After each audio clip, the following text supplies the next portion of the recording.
বলেছিল যে আমি একদিন আমার 6টি ফুল আর লক্ষ লক্ষ প্রজাপতিতে ছেড়ে চলে যাব।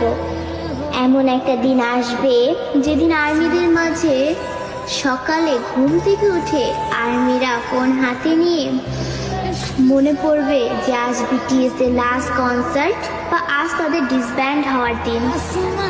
আর্মিরা আমাদের 7 রাজাকে হারাবো।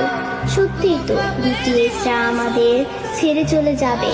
এমন একটা দিন আসবে যেদিন আমাদের অনুপ্রেরণামূলক কথা বলার জন্য বা আত্মবিশ্বাসী গড়ে তোলার জন্য আলেম থাকবে না, নিজের প্রশংসা নিজে করানোর জন্য জিন থাকবে না, আমাদের স্যাড কিং সুকা থাকবে না, একটা মুচকি হাসি দিয়ে সকলকে হাসানোর জন্য যেই হোক থাকবে না, ক্যামেরার সামনে আর্মিদের সাথে ফ্লাইট করার জন্য জিমিন থাকবে না। হয়তো এমন একটা দিন আসবে যেদিন আর্মিদের পাগলামো করে হাসানোর জন্য তেইয়াং থাকবে না।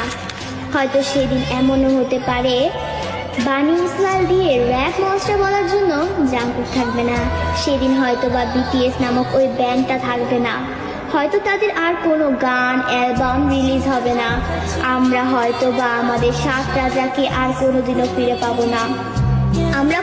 আমরা আর্মিরাই চাই না যে আমাদের প্রাণপ্রিয় বিটিএস 2027 সালে ডিসব্যান্ড হয়ে যাক, কিন্তু 2027 সালেই হোক বা 2034 সালেই হোক, একদিন না একদিন তাদের সব কিছু ছেড়ে চলে যেতে হবে।